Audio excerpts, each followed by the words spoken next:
Hey, everybody. สวัสดีครับ Welcome to Beer Time Stories, the platform where beer and brewing knowledge is shared. We are back, alive and fresh and very excited. Um, the thing is, for today's session, I'm very excited about it. It is a very interesting topic, and we're going to have a good burp about the aesthetic of drinking beer with ice. I mean, of course, certainly as a human, we do not actually drink beer with ice, right? We use mouth, and we all know about that. But you know, there are certain aspects of appreciation uh, that we can observe, we can perceive from seeing the beer itself of the beverage that we are going to consume, and I think it is worth to mention or to talk about. Now, speaking of beer appreciation, or in praise of beer on the other word, our guest speaker today, he kind of lived by this code. So please allow me to introduce him to all of us. Okay. Um, he is an extensively published author in English football, and he's also a devoted fan of Wolverhampton Wanderers Football Club in UK. Now you probably wonder, like, why I'm introducing the football fan into this topic, because the thing is, the other part of his life, he has a way long of brewing histories and knowledge and science, which can be dated back to like 1980s. Um, so he was a research manager and quality assurance manager at Bass Brewing Company in Burnham-upon-Trent in UK back in 1980s. And then he moved to become a director of research for the Brewing Research International throughout the 90s. Then he moved to California, United States, and became professor of brewing science at University of California, Davis from 1999 to about 2018, where he kind of retired from the campus. But his journey in the brewing world doesn't end there. He then joined Sierra Nevada Brewing Company as a senior quality advisor up until this day. Throughout his ongoing career, he has published over like 260 plus academic article publications, 20 plus books, and some of the highlights are practical guides for beer quality, beer color, clarity, freshness, flavor, and foam. So please welcome our guest speaker, Dr. Charlie Bamforth, a.k.a. the Pope of Foam. Hello. Sorry for the too long and dragging introduction. Well, it's all right. I've never been introduced on the football side first and then the beer, so that's kind of nice. Yeah, I find that's very interesting, because people generally know you in beer most case, but football is something that you also has passion about, right? Yeah, I've been writing about football since 1985. I used to write back then in the match day program for Wolverhampton Wanderers, and I've been writing about football ever since. And so I've actually written a lot more about football than I have about beer, because there was a time I was writing for 4 different professional teams every week. Great. So that mounts up those articles. But and say that you are now in Davis, California, right? Yeah. Do you still kind of watch football regularly? I on the TV, so I'm up at crazy times in the morning watching. I hate it when they have a midday kickoff in England, because I've got to be up at 4 a.m. then. But and I still write about the Wolves for a website called Wolves Heroes, right? So I still keep in touch, and I've still got many friends in the world of professional football. So that's great. And I just heard that back then, the time that you were at Bass, you like regularly go and physically see the game, right? It's pretty true that I joined Bass because it was very close to Wolverhampton, so I could get myself a season ticket and go and watch Wolves every week. Unfortunately, they weren't doing very well, and they were dropping down the divisions, but nonetheless, they came back up again. By heart, right? Yeah. Yeah. Wonderful. like before we go to the topics, just want to ask you in general, if there is anything particularly interesting in your world over there, any research, any books that's Well, been all coming. sorts of interesting things. I'm continuing to publish. Just heard this week my latest paper is all about how to prevent the beer gushing. Oh, okay. And that's like so many of my work. Much of my work these days is with my long-standing friend and collaborator, Professor Makoto Kanauchi in Miyagi, Japan. So so I continue to do the research. I come up with ideas. Makoto does some superb research, and then I guess my English is better than his English, so I write the papers. So it's a good team effort, and so I'm still doing that. I'm still doing teaching on shorter courses with UC Davis.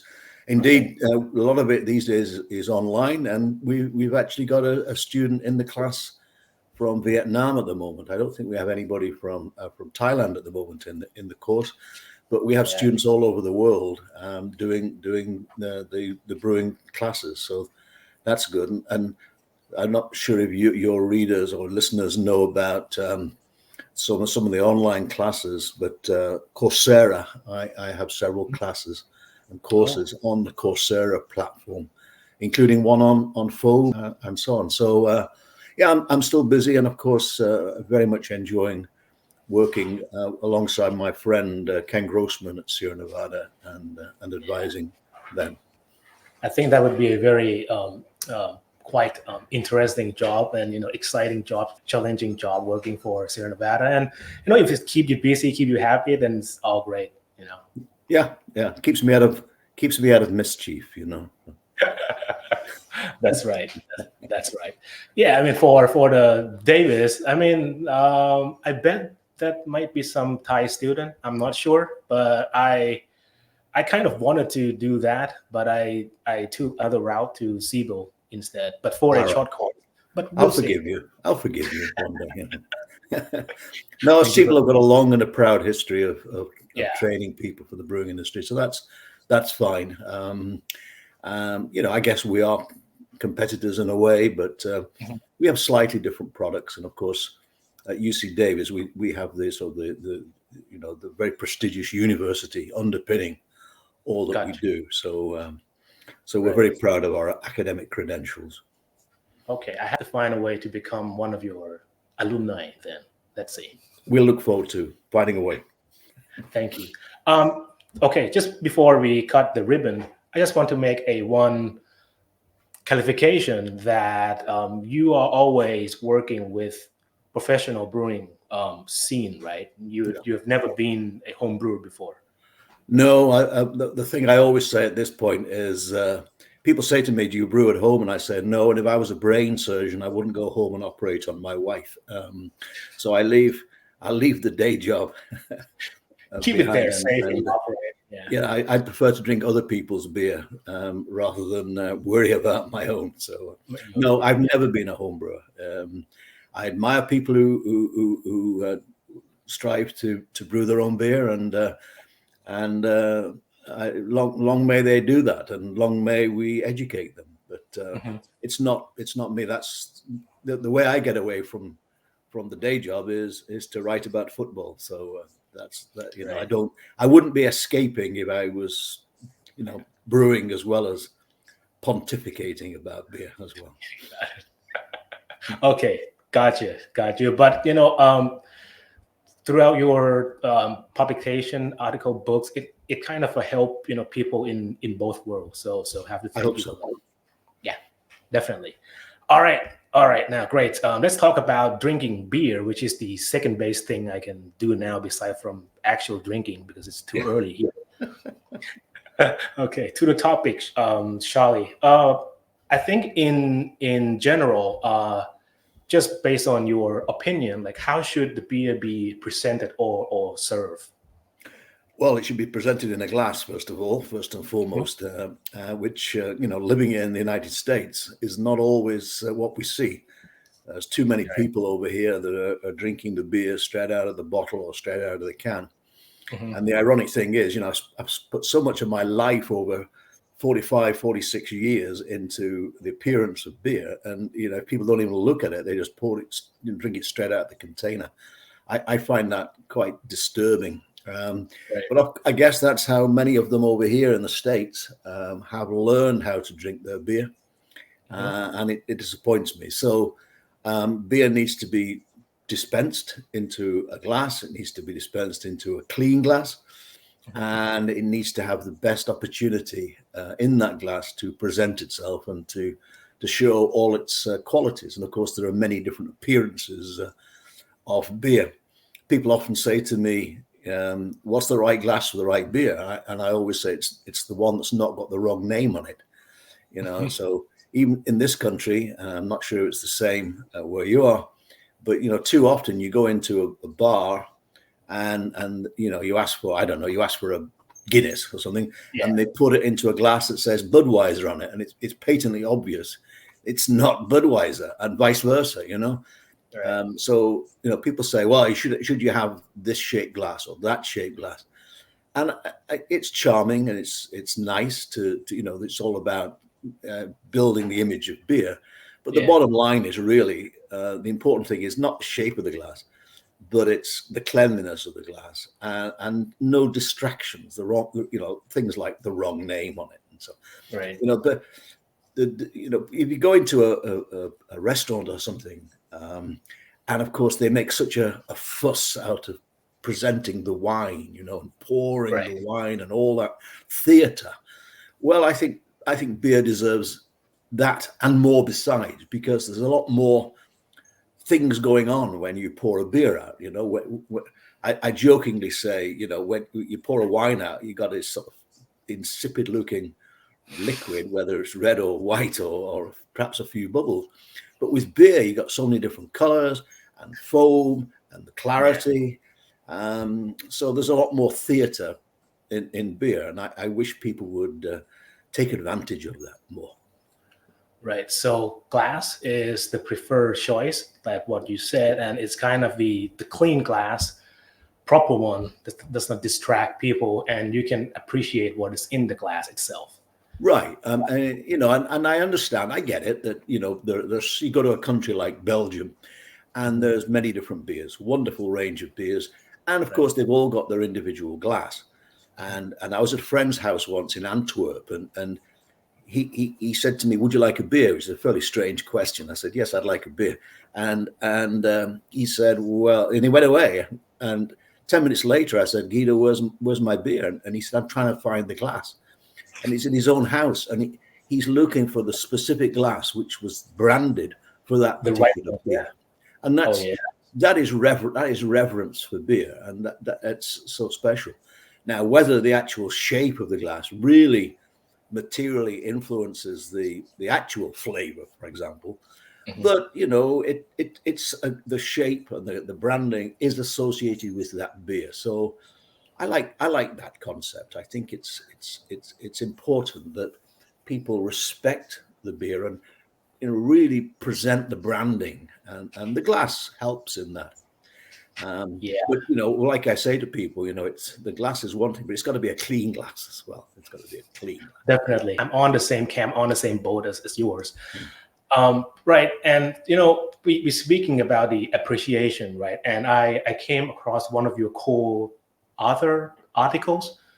The name is like not just froth and bubbles, and in there is one sentence that's particularly hit me, and I just quoted here that in there it said that a beer drinker drinks as much with his or her eyes with his mouth. So can you touch more about this kind of sentence? Like, what do you mean by it? Yeah, what I mean by that is that you make judgments on what you see.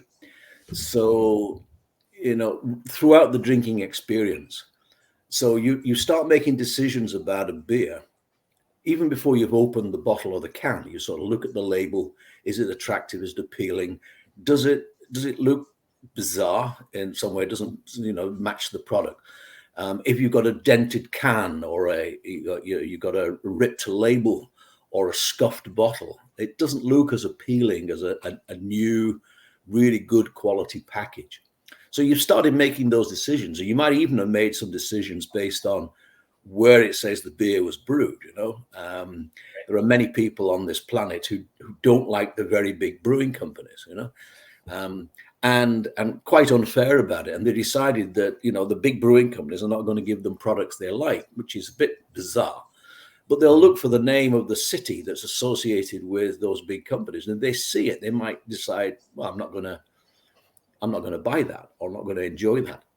But even more so, when I talk about drinking with your eyes, I'm talking about when you pour it out. The clarity is, if it says hazy on the label, is it hazy? Right. If it's not hazy and it says it's supposed to be hazy, you're starting to ask questions.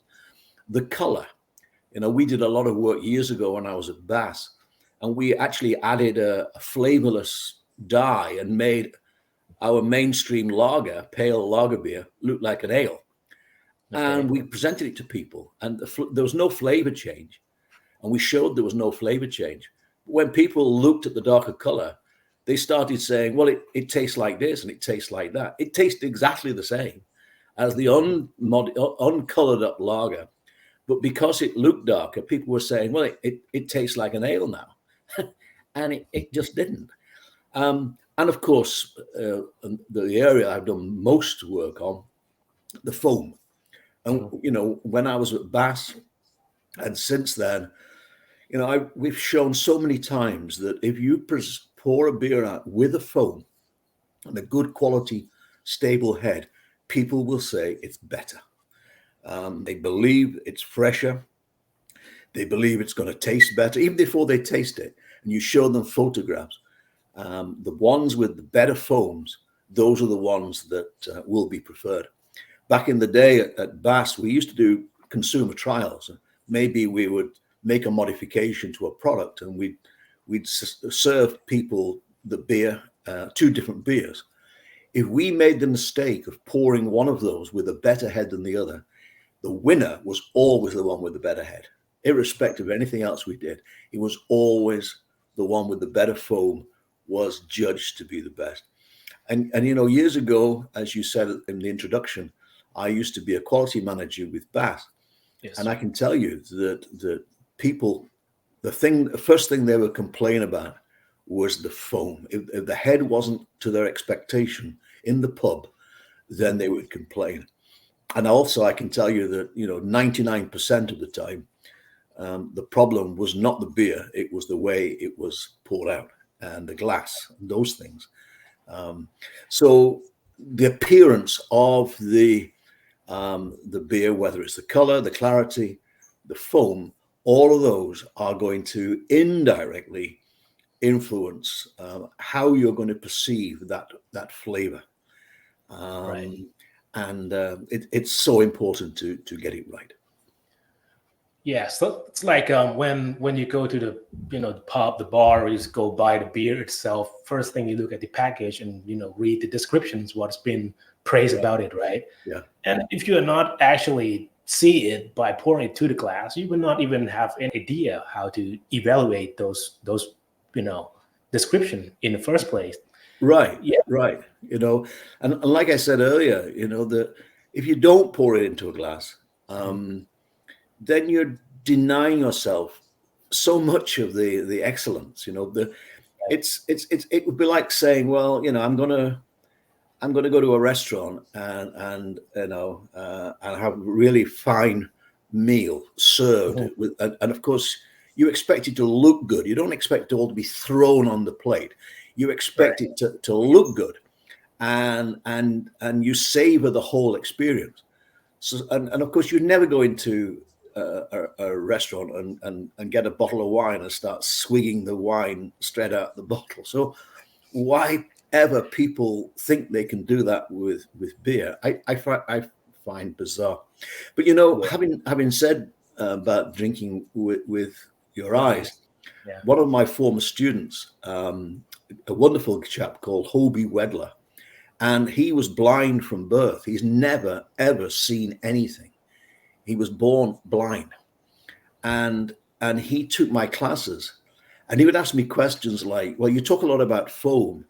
what does a bubble look like? You try and explain to somebody what a bubble looks like, and he has done a lot of work in this area, and he does a lot of work with some wine companies, but also beer companies as well. And they call it tasting in the dark, and everybody is blindfolded. Right. And it's amazing how that influences your perception. First of all, it makes you focus more on the flavor. So now you can actually detect things that perhaps you wouldn't detect in the same way, Right. because you're not being influenced by the appearance. Right. But that is, if you really want to do some fairly fundamental studies on just how important does the appearance of a product influence the flavor, then that sort of tasting approach is the way to go. And of course, many people, when they're in professional brewing companies, the bigger brewing companies particularly, they have the tasting rooms where they do all the sensory work. And often those are darkened rooms, and you can't see the beer. You're not influenced by the appearance. You're making decisions based on your palate and nose alone. But if you don't do that, then always you're going to be influenced by what the beer looks like. Yeah, and this is like, I mean, we could talk about this topic in like more hours about the sensory bite, test and all that thing. Yeah. Right. Yeah. So it's kind of great how, what we perceive, we see by our eyes influence, how we expect the taste or the flavor, everything about we're gonna consume. Right. So if we come back to beer, right? I maybe want to sidetrack here just a little bit, like back when you were at Bass, what was the drinking culture like back then in UK? You're gonna go to pub, the side pool casks, the pint, something like that, right? Yeah, it was very much about the pub, and people say, "What do I miss in California?" I miss the English pubs, and I miss the English cask ales. So back in the day at Bass, our flagship beers were the cask condition ales. In other words, beers essentially racked straight from fermenter and put into barrels, and including the isinglass finings and the yeast and the natural carbonation. And so on. Very sensitive beers, relatively low alcohol content, because in the UK you pay tax in proportion to the ABV. So that tends to keep the ABV values down in the UK. But yeah, Bass, we owned a lot of pubs. This was the days before Margaret Thatcher decided it was a monopoly. But at Bass, we were the biggest brewing company, and we had 6,350 pubs, and we looked after the quality in all of those. We had people going out and about into the pubs, making sure the beer was being looked after properly. It was the glasses were properly cleaned, the taps were got the right carbonation applied to them, and so on. So yes, there was a small pack as well. We had cans, we had bottles, but most of the beer was on tap, draft beer. Now, obviously, historically, Bass was an ale company, but we did have the biggest selling brand of lager beer in the United Kingdom, Carling Black Label. And progressively, the shift has gone towards lager beers, away from ales, and has gone also into small pack to a greater extent, bottles, cans. And progressively less on draft dispense. But these days, if you go into a pub in London, say, and you look what people are buying, I would think that most people are buying kegged lager beers, and not so much of the traditional English cask ale. Yeah, and I also view that the action of the way you choose, the way you serve the beer, even it's on tap, it's on from the keg or from the cask on the side pool from the Czech Republic, it's another aesthetic part of drinking beer as well. Yes, absolutely. I mean, you mentioned the Czech Republic. You could even go and get a glass just filled with foam and nothing else. Yes, which is it's beyond my desire. I'm English, so I like to have a full pint of liquid, and I like to have the head on top of that. So in the UK, you still get glasses that are a pint, an imperial pint, and there's a line that says you've got a pint of liquid, and then there's space on the top for the foam. And of course, the further north you go, and I'm from the northwest of England, I'm from near Manchester. We particularly like a head on our beer. London, not so much, but questions were asked in the Houses of Parliament years ago: is the foam part of the beer? And the answer basically was, if you want a pint of liquid, you should have a pint of liquid. But if you also want a foam, you should have a foam as well. So they had to basically make the glasses bigger than a pint to leave room for the head on top of the beer. And that was literally being discussed in the Parliament. Yeah. Oh God, it's been a serious issue then. Oh, it's very. There is a parliamentary beer society in the UK. There's a lot of the members of Parliament are serious beer lovers. I'm not sure it influences how they vote or not, depending on how many beers they've had. But if it's a late night vote, who knows what influence beer has played? But seriously, I mean, weights and measures and volumes and so on has always been a very important thing, and not only in the UK but elsewhere as well. And I'm thinking back, and this is segueing a little bit from what you're particularly interested in hearing about, but the whole tax situation, the duty situation, influenced greatly in my time at Bass how we did things. So when I first joined the brewing industry in the UK, you used to pay tax, and the taxation was on the strength of the wort before fermentation. So you measured how strong the wort was and how much wort you got. And then you can calculate what the tax bill was going to be. So what that meant was that all the wort going through fermentation was expensive. And so the brewers spent a lot of time worrying about saving the beer and not having losses, and washing the yeast and adding the beer back and all of those things.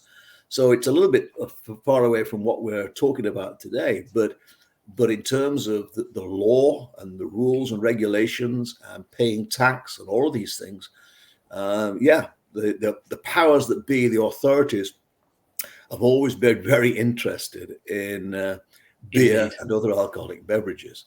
So, taxation in the UK is not as bad as it was pro rata, but it's much higher taxation in a country like Britain than it is in, say, Germany or France. They pay much less tax on alcohol there than they do in the UK. Yeah, and I would certainly agree with that, because throughout histories we learned that tax play a role in the strength of alcohol, how people brew, and it's kind of fascinating how this thing kind of shape and mold the beer into the way it is in some extent. Well, it is, and that's why if you go to the UK, a lot of people from California or America generally, they go to the UK and say, well, it's weak, it's not very alcoholic, and that's the reason why. If you have a really alcoholic product, then you pay a lot more tax on it. Whereas in the States, it's just one rate. It doesn't matter how much alcohol is; it's one rate. And I'm one for saying, hey, there's plenty of room for lower alcohol products, and of course, what that means for most people is, well, it's either regular beers or alcohol-free beers. And I say, yeah, but you could have a beer of 2 or 3% alcohol, and you can make some excellent products that way. And the sales and marketing people over here say, why would anybody buy a 2% product when for the same rate they can get a 10% product? They're not going to sell, And I say, well, it depends how you market it. If you're trying to preach moderation, then surely there's a way of marketing these without going all the way to alcohol-free, which, quite honestly, I personally have a mental block on alcohol-free beer. But we used to do it at Bass. We used to have an alcohol-free product, but it wasn't very good. Gotcha. All right. I think we're probably on the halfway mark, so I'm gonna pull us back to the story just a little bit. Let's say we have the let's say, a bottle of beers, we pour into the glass with vigor, like what you mentioned. I like the phrase so much. And then we observe the beer itself. We mentioned we can see foam as one of the first component. We see the color and clarity.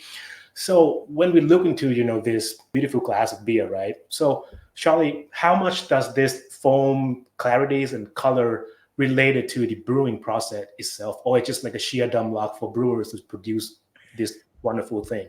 No, it's not sheer dumb luck. It's it's a lot of effort, starting with the raw materials. So if we start with foam, obviously as you say, and as I say, pour with vigor, because you have to bring the CO2 out of solution. If you pour too gently, then you don't release the carbon dioxide, and you don't produce the bubbles. Right. And then what I say to people is, when you've done that, look at the foam. Don't start drinking straight away, but look at the foam. And when it's first produced, it's kind of wet and liquid, but then it solidifies right in front of, as you look at it, right before your eyes, you see the texture of the foam changing. And what that is because of is the proteins, which come from the grain, and the bitter acids that come from the hops. They're sticking together, they're interacting, and that is what stabilizes the foam. And means that you get, the bubbles don't collapse because they're stabilized by these proteins and the bitter acids. So you've got to have the right levels of protein, and they're being lost. They can be lost right the way through the process. You've got protein breakdown taking place in the malt house and in the brew house. Whenever you get foaming taking place in the process, say you get too much foam produced during boiling or during fermentation, you're losing foam positive materials. And obviously the bitterness matters as well. All things being equal, the more bitterness you have in the beer, the better the foam is going to be. Obviously, if you don't want too bitter a beer, you can't just pile on more bitterness.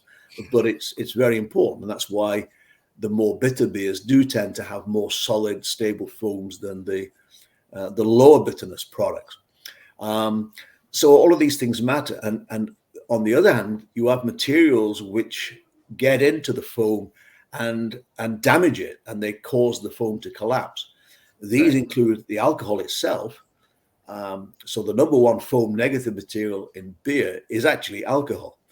And a lot of people say to me, come on, Charlie, we got a barley wine. It's 10% ABV and it's got a perfectly good foam.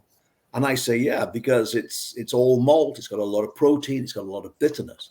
But if you have 10% alcohol and you make your beer with a lot of sugar, a lot of corn or rice or something like that, and you have very low bitterness, then you'll see the alcohol doing its damage.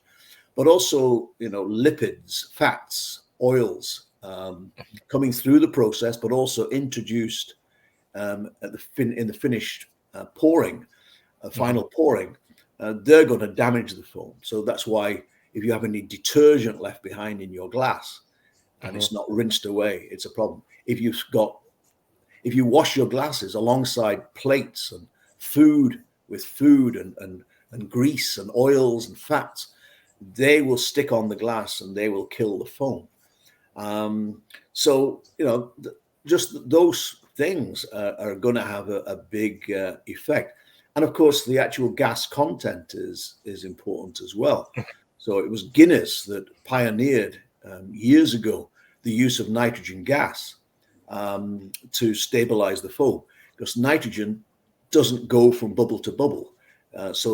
In a carbon dioxide foam, carbon dioxide can pass between the bubbles and lead to foam collapse. But with nitrogen, it doesn't happen. It just stays in the bubble, so the foam lasts longer. So I've just touched the tip of the iceberg there, but for foam, there's so many things that are going to have a role to play. Right. And like what you mentioned earlier, right? The most problem for the foam itself is at the bar.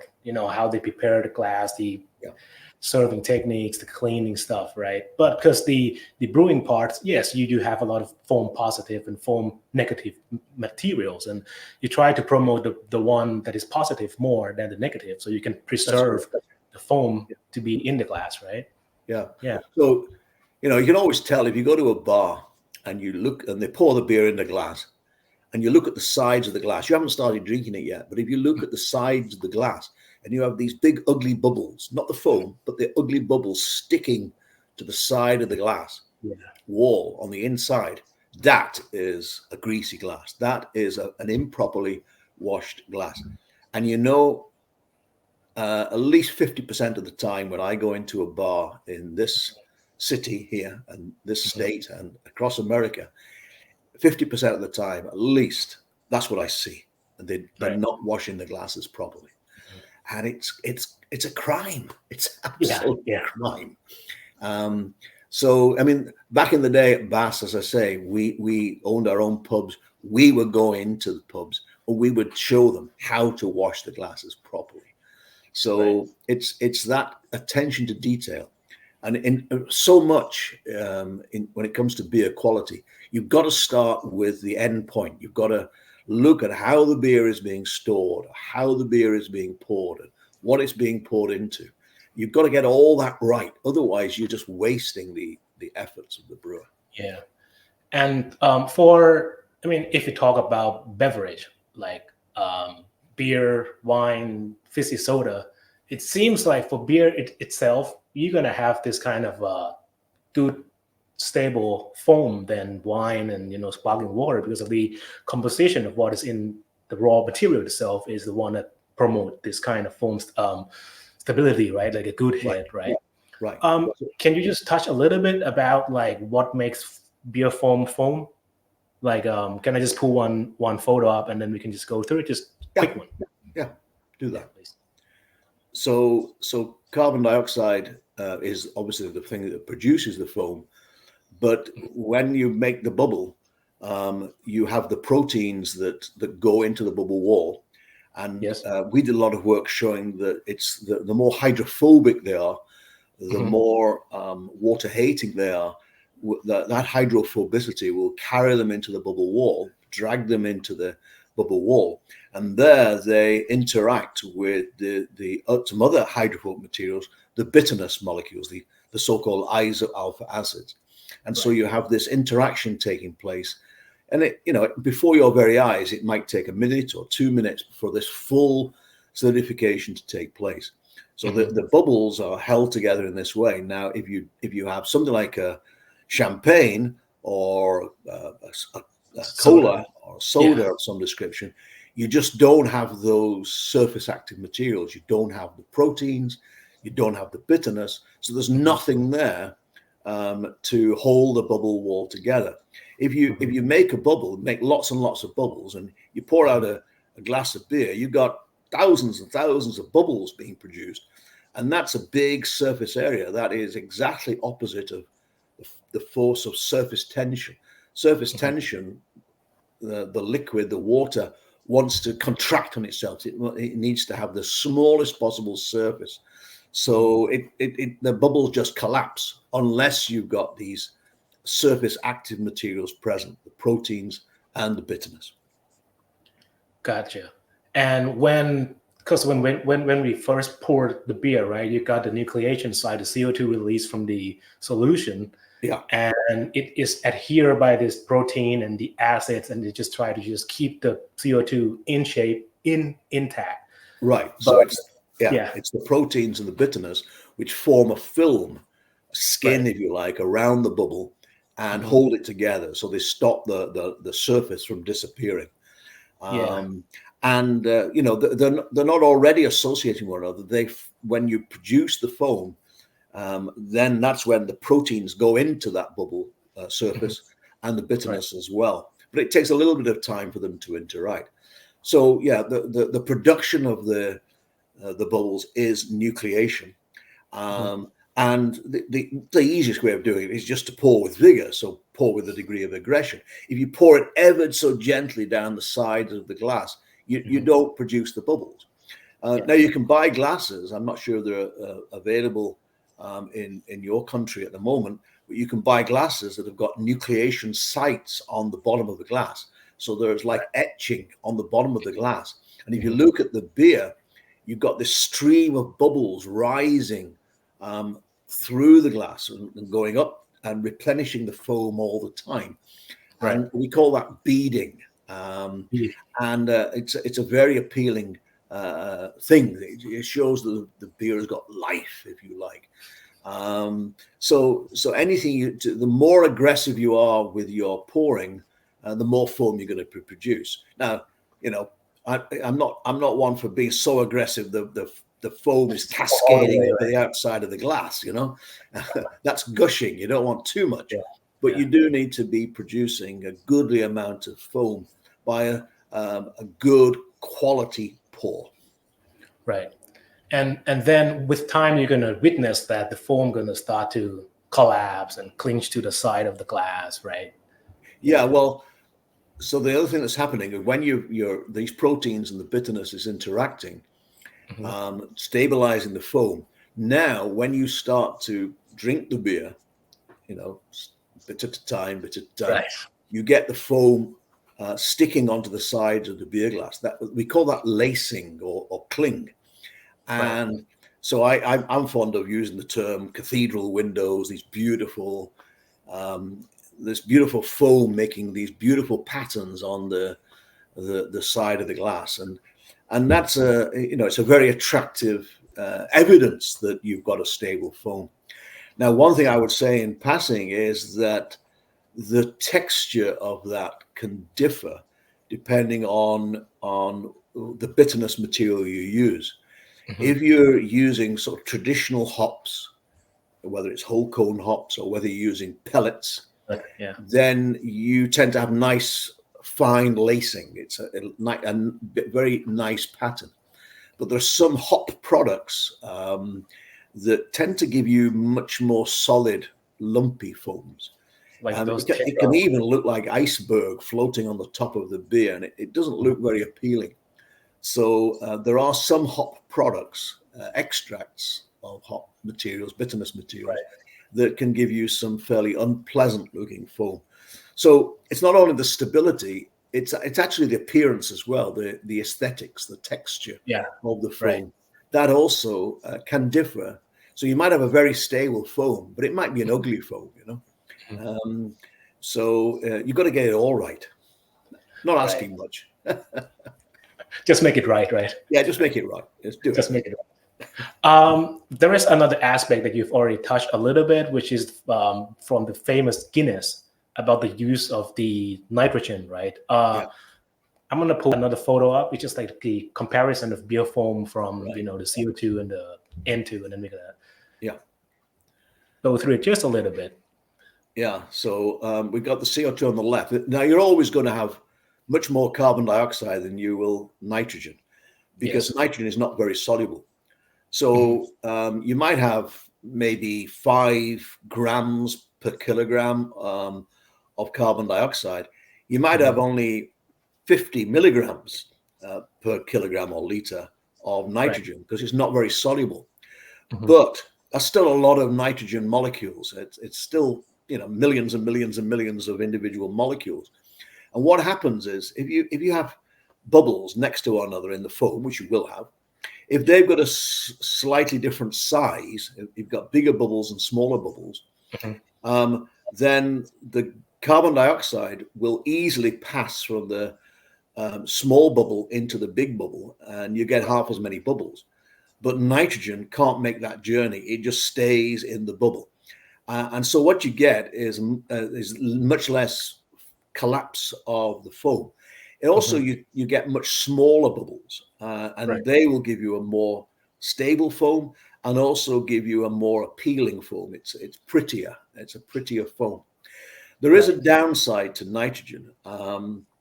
So nitrogen works really well, in my opinion, with products like Guinness, because what it does is it sort of tempers the harsher roasted character and makes it less harsh. I'm not sure this is the same in Thailand, but here you can go into coffee shops and you can have cold coffee, and they pour it under nitrogen gas, and that sort of tempers, it calms down some of those stronger roast characters. So nitrogen works very well in an Irish stout. But if you if you put nitrogen into other types of beer that don't have a strong roasted character, then it tends to give a smoother mouthfeel, which I personally am not keen on, but some people do like it, so that's okay. It's what people want. And the other thing is the presence of nitrogen, it suppresses hop aroma. So if you want a really strong hoppy nose, it's not a good idea to have nitrogen in the beer because the nitrogen tends to suppress the hop character. Yeah, and I would just add up there just a little bit because when you experience the Guinness or Kilkenny, you might probably like the cascading effect of the foam rising up top from the the stout backset pour that you have, which is pretty nice. Yeah, it is. And if you go to Dublin and you ask for a pint of Guinness, you got to be patient. It'll take 10 minutes for you to get your beer, because basically there's so much foam potential there that they basically fill the glass with foam and then let it settle and then put some more beer in and so on until you get your pint of liquid and your foam on the top. And of course, that time in that time, all those proteins and those bitter molecules, they're interacting. So there's lots of opportunity for the foam to be stabilized. And the result is you get a fabulously stable foam, which is going to stay right the way through the drinking experience. Yeah, and I've seen the Guinness fan or devoters. They kind of has their own way that you have to pour the beer, and the foam has a small dome that coming up a little bit out of the rim, and they're gonna enjoy it so much and judge how the beer is being served there. And of course, with Guinness, in canned Guinness, they have the widget in the can, which is a nucleation device. I've got one here actually, a bit like a ball, table tennis ball. And people say, well, it's a package of nitrogen. It's not. It's just a surface on which bubbles can be produced when you open the can. So the so much technology involved in making sure you get excellent presentation on the Guinness, irrespective of whether you're pouring it for yourself in your own home. It's kind of one of a kind innovation to package the nitrogenated beer. Right.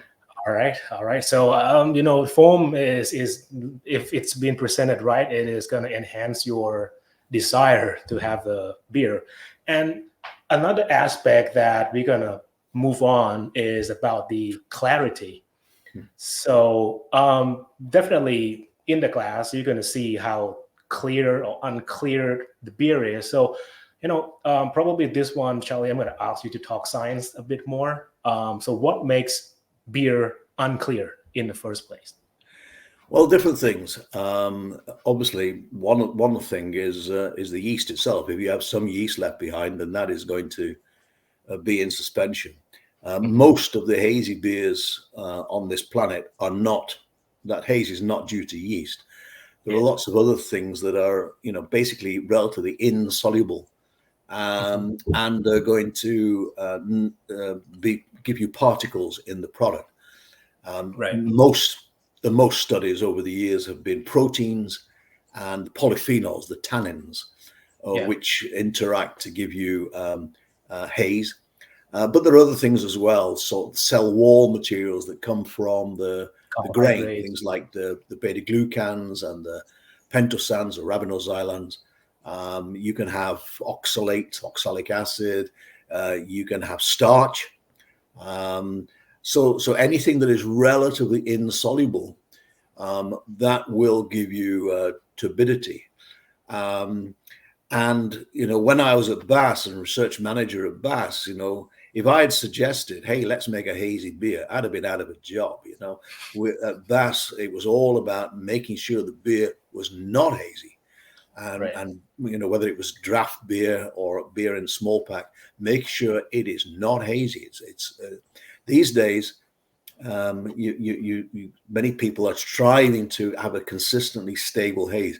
It is easier to avoid haze than to get it consistently, because you can filter beer, you can centrifuge beer, You can add materials which will take away the problematic protein, problematic polyphenols, beta-glucans, pentosan. You can get rid of all those things.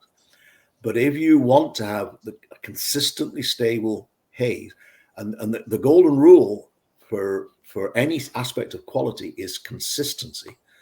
So to get a consistent haze is hard, because not only have you got to get exactly the right amount of turbidity in the product, it's also got to stay in suspension. And what haze will tend to do is sink and settle.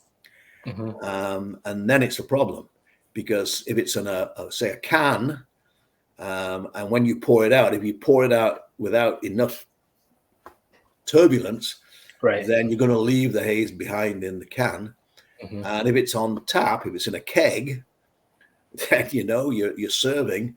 And if it's settling out in the keg, and it's sitting at the bottom, you're pouring out bright beer. And people winking with their eyes will look at it and say, "It says hazy. This is not hazy." So that's a problem. So the trick is to you have to make sure you've got exactly the right types of particles, not only the composition, but also those which are going to be relatively buoyant and are going to stay in suspension. Right. So when we mention haze, you say that some of it might come from the yeast, so we can classify it as the biological haze, right? And there are non-biological materials as well. And mostly that is being studied is about the protein and polyphenol interaction. I'm going to pull one photo up and let you explain a little bit more into it. And it's gonna cover the chill haze as well, right? This type of haze. Okay. So what we're talking about here is a model that was developed by a guy called Carl Siebert. Carl was for many years a research director at the Stroh Brewing Company, and then he became my equivalent at Cornell University in New York. And basically what it shows is the interaction between the haze-forming proteins and polyphenols. And the curvy lines, that's the protein. And those proteins are very rich in a material called proline, the amino acid proline. And those proline areas on the protein, they are cross-linked by polyphenols. And each of those polyphenols is a dimer. There's two ends to it. And one end attaches to one protein and the other end attaches to the other protein, and they link the proteins together.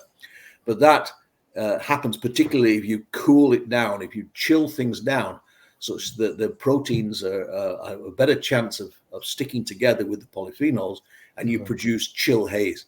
So if you take your beer at, say, room temperature, 20 Celsius, something like that, you don't get a haze, but you chill it down to 0 degrees Celsius and slow down the movement of these things so they can now interact together. And now you form the chill haze. And then in other ways, the interactions become more complicated, and that becomes what we call permanent haze. Then the haze is there at whatever temperature you choose. So the trick is, or the secret to this is, you've got to have roughly equivalent quantities of the proteins and the polyphenols. If you have too much polyphenol, then each polyphenol will tend to attach to just one protein, and you won't get the bridging. So it happens if you've got equal quantities of the proteins and the polyphenols. The proteins are the storage proteins from the grain, the same proteins that the people with things like celiac disease are sensitive to. So those proteins, it's the same type of protein. And of course, the polyphenols, they can come from both the malt, but also from the hops as well. So if you want a haze, then it's a good idea to have plenty of these proteins and polyphenols around, and make sure you get to a nice cold temperature to allow them to interact. If you don't want to have a haze, then you either get rid of protein or you get rid of polyphenol, or both. Yeah, and for the chill haze, I understand that it's gonna call as a temporary haze first, right? Because it's like it happens when you chill the beer down and when you Right. let it warm up. If you let it warm up, it disappears again. Yeah. Yeah. But then with time, with the interaction with oxygen, oxidation occurs, that bond can be strengthened and become a permanent haze. That's right. And we don't actually, I don't think anybody really knows exactly all the interactions which take place. Right. But they're stronger interactions than this simple bonding between the polyphenols and the proteins. The interaction, the strength of the binding is much stronger, and therefore the haze always stays behind. Gotcha. And we have to look into the type of the protein, the molecular weight, which one is suitable, to be haze positive or haze negative, and that's up to the brewer and the scientist to further look into. People have looked at proteins for years, and there's many people think, well, the proteins that are responsible for the haze and the proteins that are responsible for the foam, they're different proteins. Yeah. Well, to an extent, but not absolutely. So foaming proteins can give you haze. And these sorts of proteins we're looking at here, they also do have some foaming capabilities as well, but they're not as good as some of the other proteins that are present in beer for foam stability. Gotcha. Because mostly when we look into the foam positive protein, we often hear about the LPT1 protein C, right? And then for here it's proline. So I also think that might be totally different camp, but this is new for me. Yeah. Thank you for that. All right. There is one last photo. Just want to pull it up and discuss it a little bit. And this might amuse you because it's, because for long, and in your career at Bass, you were mentioned that if you try to brew the hazy beer, you're going to lose a job there, right? Right. Yeah, and for ages, the brewers or scientists are looking for ways to make the beer clear, stable, clear beer, filter, fining, centrifuging, everything. But in a couple of years past, you're going to start to hear more about the haze stability. Where is my turbid, murky or milky beer when you see the hazy IPA, right?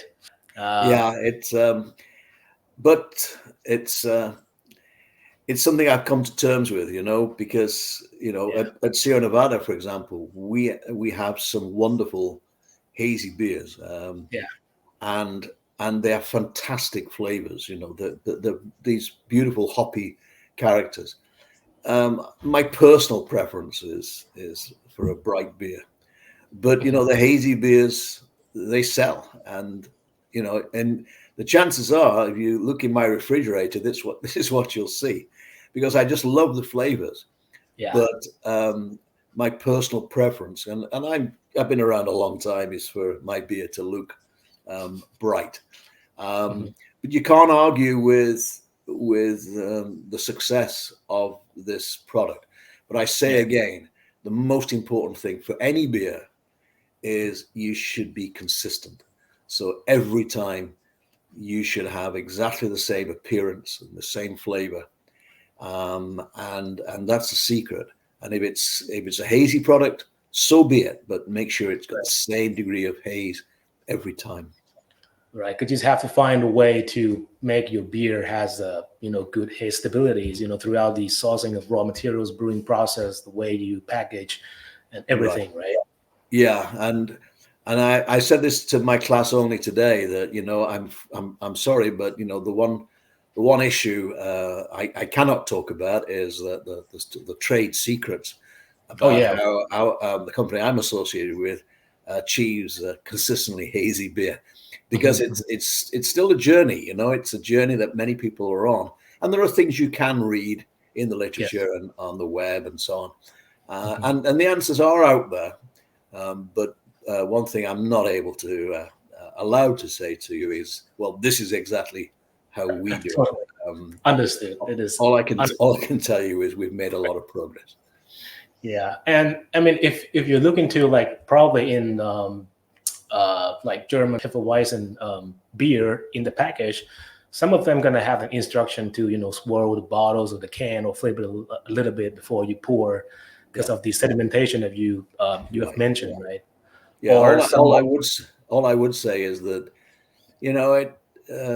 if you do look at the literature and what people have published on products like Hefeweizen, then there's a lot of good stuff there that you can learn from in the production of stable hazy beer. Gotcha. Thanks for the hint. All right. This is pretty awesome.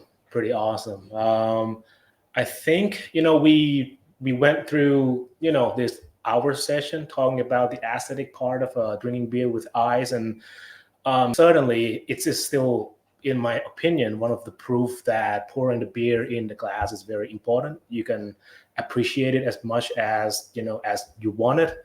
Not only that, the release of the CO2, the foam, carry out all the graceful aroma is also the part of wanted people to drinking more, or go through the beer, have a wonderful session drinking it. Charlie, do you have any final says about this aspect of beer appreciation? Anything to add? The only other thing I would say is that the other important thing that happens when you dispense your beer and you pour it with vigor into the glass, you are releasing carbon dioxide. So the actual carbonation of that beer, that now the liquid that you're drinking, it's got less CO2 left behind in it. It's still got quite a lot in there, but it's got less. So it actually doesn't tend to fill you up quite so much. It doesn't, you don't get this overwhelming degree of carbonation residing in your stomach, for example. So, in terms of the drinkability of a product, there's the visual, but also there's the actual reality of the fact that you're not consuming quite such a gassy liquid. But it's all, I've been in this business for 46 years now, so there's always things to discover, and we've not got all the answers, but we've come a long way. Right. And like I often say to my audiences, wherever they are, the one thing you can do for me is put it in a glass, pour it into a glass, and make sure it's a clean glass as well. Yes. Awesome, Charlie. Awesome. This is a good closing sentence, and I think this is where we're gonna end the session. It is such an honor for you to join the session and allow us to have a small chit chat about the way we appreciate beer. And thank you for your time, Charlie. And thank you for inviting me. I've enjoyed it very much. Thank you. Thank you very much. And I hope maybe in future, if you have some interesting topic to be discussed later, you would revisit us again. That's gonna be, yes, I'll do that. Much more appreciated. Maybe you come to Thailand, or maybe we be there. I used to visit Thailand quite a bit when I was at Bass. We weren't trying to bring a beer into Thailand, but we had a soft drink that we were very interested in getting into the Thai market. So I had very many enjoyable visits to Bangkok. Unfortunately, we didn't succeed and get the product into the marketplace, but I sure enjoyed visiting Bangkok and visiting some of the breweries there, and that was all great fun. That's great. All right, thank you. And this is where we're gonna say goodbye here. So take care, and until next time. Yeah. Thank you very much. Bye. Cheers. Bye. All right. I'm very thirsty talking about beer, drinking beer with ice, without no beer here. And to have Dr. Charlie here in the platform is, I'm speechless, because as from the introduction part of this session, he has done tremendous job researching, writing articles and books about the appreciation of beer, but in science term, of course. So if you are interested in this aspect, you can just dive further down, just go look for it, or contact us, and we will point you to the direction that we think we can co-join or co-share our appreciation. I don't have much to add on, just like what Dr. Charlie said, put it in the glass. clean one and pour with vigors, appreciate it, and enjoy your beer. So I hope that until next session that we're going to come, this practice can be widespread. So we will be back in probably a couple of weeks with new sessions, new topics that we think is going to be wonderful and great and interesting. So until next time, cheers, everybody. Sawasdee krap.